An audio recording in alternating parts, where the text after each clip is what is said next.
Hello बच्चों, welcome to my YouTube channel accountancy with Sanjeev Sinha sir.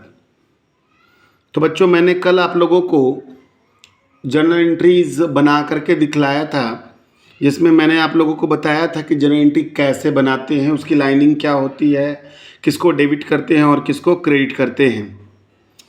आज उसी को आगे बढ़ाते हुए मैं कुछ स्पेशल एंट्री आप लोगों को बतलाने जा रहा हूँ और एक ऐसे तरीके से बताऊंगा जिसमें 20 एंट्री, जिसका बुक में लगभग 20 अलग अलग एंट्रियां उसके लिए लिखी गई हैं। उन एंट्रियों को हम एक ट्रिक से हम लोग अगर पढ़ लें तो तुरंत हम लोगों को वो सारी एंट्रियां आ सकती हैं। तो चलिए चलते हैं, वो छोटा सा ट्रिक्स देखते हैं और बड़ा ही आसान ट्रिक्स है जिसको मैंने खुद समझा और समझ करके फिर मुझे लगा कि ये बच्चों के लिए बहुत ही फ़ायदेमंद होगा, उनको एंट्री बनाने में आसानी होगी। तो मैं आपके सामने वो ला रहा हूँ, वो एंट्रियाँ आप लोगों को बतला रहा हूँ। तो वो एंट्री है journal entries relating to banking transaction. देखो भाई, आज किसी भी बिजनेस सेक्टर के लिए बैंक जो है वो एक बहुत ही इम्पॉर्टेंट सर्विस सेक्टर हो गया है। हम लोग बिजनेस में पढ़ेंगे trade plus auxiliary of trade. Trade का मतलब व्यापार होता है और एक्जुलरी ऑफ ट्रेड का मतलब होता है व्यापार की सहायक क्रिया। तो उस व्यापार की सहायक क्रिया में बैंकिंग सेक्टर एक बहुत ही महत्वपूर्ण रोल निभाता है।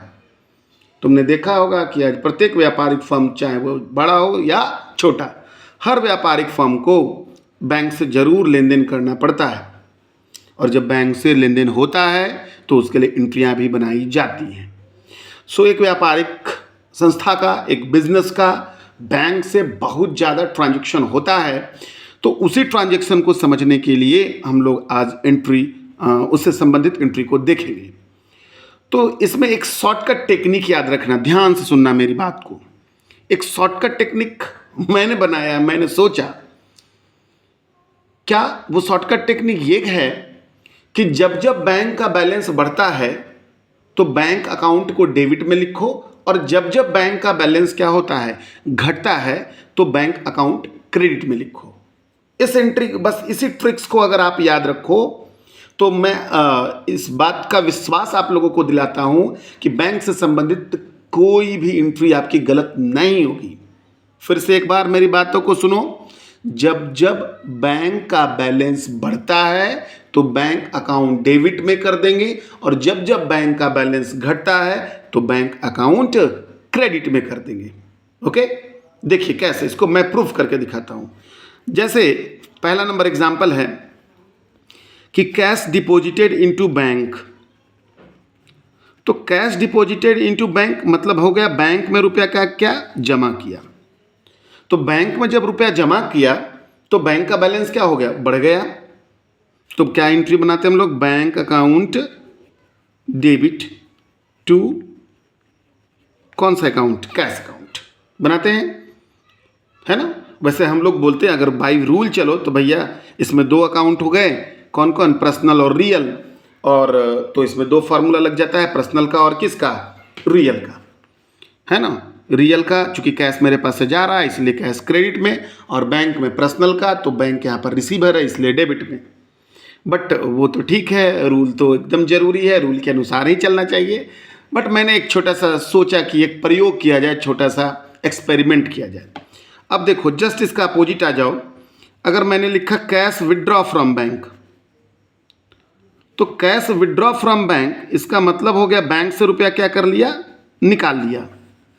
तो बैंक से जब रुपया हम क्या कर रहे हैं, निकाल रहे हैं, तो मेरा बैंक का बैलेंस क्या हो रहा है, घट रहा है। तो देखो बैंक चला जाएगा क्रेडिट में, यानी कैश अकाउंट डेबिट टू कौन सा अकाउंट, बैंक अकाउंट। देख लिए दो एंट्री। और आ जाओ, अब आ जाओ अगला। मान लिया कि माल परचेज किया, गुड्स परचेज करा, और गुड्स परचेज करा उसका पेमेंट चेक द्वारा किया। तो गुड्स परचेज करा, उसका पेमेंट चेक द्वारा करा, तो बैंक का बैलेंस मेरा क्या हो जाएगा, घट जाएगा। यानी परचेज अकाउंट डेबिट टू क्या, बैंक अकाउंट, है ना। माल खरीदा, भुगतान चेक द्वारा करा। रेंट दिया चेक द्वारा, तो रेंट हम अगर चेक द्वारा देंगे तो फिर मेरा बैलेंस क्या हो जाएगा, घट जाएगा। क्या entry? Rent account debit to कौन सा अकाउंट? Bank account. देख रहे हो, जब जब बैंक का बैलेंस बढ़ रहा है तो बैंक डेबिट में, और जब जब बैंक का बैलेंस क्या हो रहा है? घट रहा है, तो बैंक कहाँ हो जाएगा? क्रेडिट में। ठीक उसी प्रकार से अगर बैंक हमको इंटरेस्ट दे रही है तो बैंक हमको इंटरेस्ट देगी। अगर हमारा बैंक में डिपॉजिट है, उस पर बैंक हमको इंटरेस्ट दे रही है, तो मेरा बैंक का बैलेंस क्या हो जाएगा? बढ़ जाएगा, बढ़ेगा। यानी क्या शॉर्टकट है? बैंक अकाउंट डेबिट टू कौन सा account? Cash account. Sorry, cash में बैंक इंटरेस्ट नहीं थी, bank account debit to interest account. और अगर बैंक क्या कर रही है? हमसे इंटरेस्ट ले रही है, तो मेरा बैंक का बैलेंस क्या हो जाएगा? घट जाएगा, है ना? तो क्या हो जाएगा? Entry interest account debit to कौन सा अकाउंट? Bank account. तो देख रहे हो आप लोग, क्या देख रहे हो, है ना, कि जब जब बैंक का बैलेंस बढ़ा तो बैंक डेबिट में, और जब जब बैंक का बैलेंस क्या हो रहा है? घट रहा है, तो क्रेडिट में, है ना?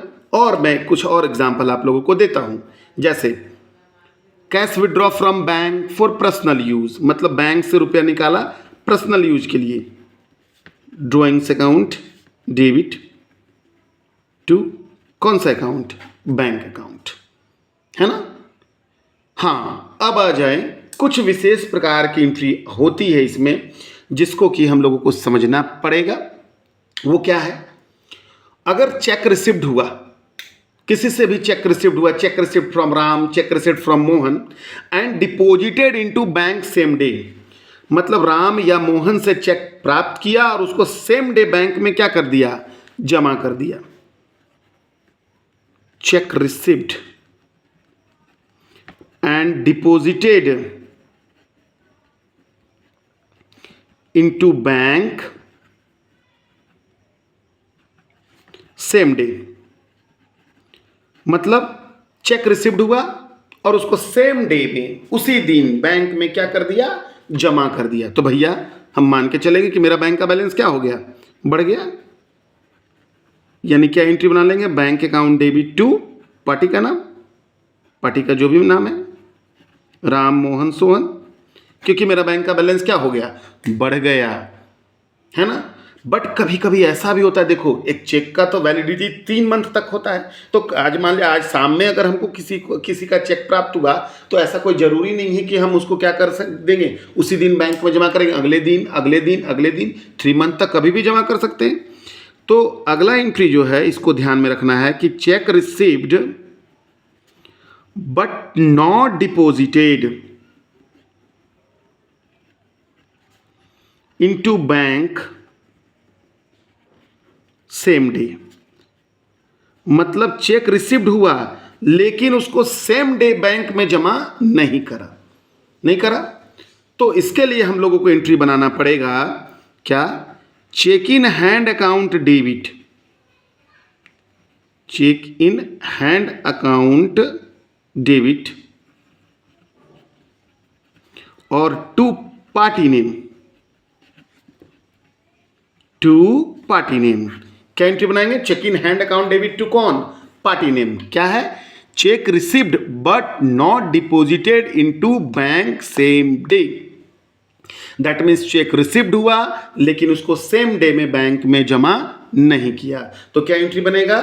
Check in hand account debit to party name.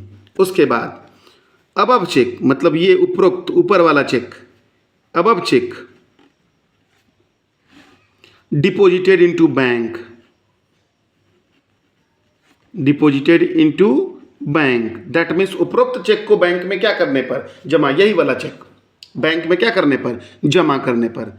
तब जिस दिन ये चेक बैंक में क्या हो जाएगा? जमा हो जाएगा, उस दिन हम सोचेंगे कि मेरा बैंक का बैलेंस क्या हो गया? बढ़ गया। तो क्या एंट्री बनाएंगे? Bank account debit to cheque in hand account, है ना? Bank account debit to cheque in hand account, समझे आप? तो cheque received but not deposited into bank same day, मतलब चेक रिसीव्ड हुआ लेकिन वो सेम डे में बैंक में जमा नहीं हुआ। तो क्या एंट्री बनेगा? Cheque in hand account debit to party name, और जिस दिन इस चेक को बैंक में हम क्या कर देंगे? जमा कर देंगे, उस दिन बनेगा bank account debit to cheque in hand account, है ना? क्योंकि उस दिन बैंक का बैलेंस क्या हो जाएगा, बढ़ जाएगा। लेकिन कभी कभी ऐसा भी होता है कि किसी कारण से चेक जो है वो डिसऑनर हो जाता है। डिसऑनर करने का मतलब होता है जब बैंक किसी भी कारण से, है ना, चेक का भुगतान करने से क्या करती है, मना कर देती है, तो उसे कहा जाता है चेक डिसऑनर हो जाना। आम भाषा में इसको लोग बोलते हैं चेक बाउंस होना, लेकिन हम लोग कॉमर्स की भाषा में इसे बाउंस होना नहीं बल्कि डिसऑनर होना बोलेंगे। क्या बोलेंगे, डिसऑनर होना। तो लिखते हैं चेक डिसऑनर्ड।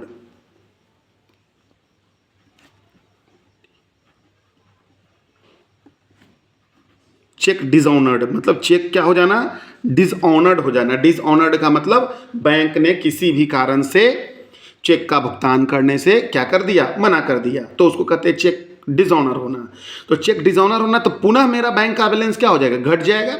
तो बैंक कहाँ चला जाएगा, क्रेडिट में चला जाएगा।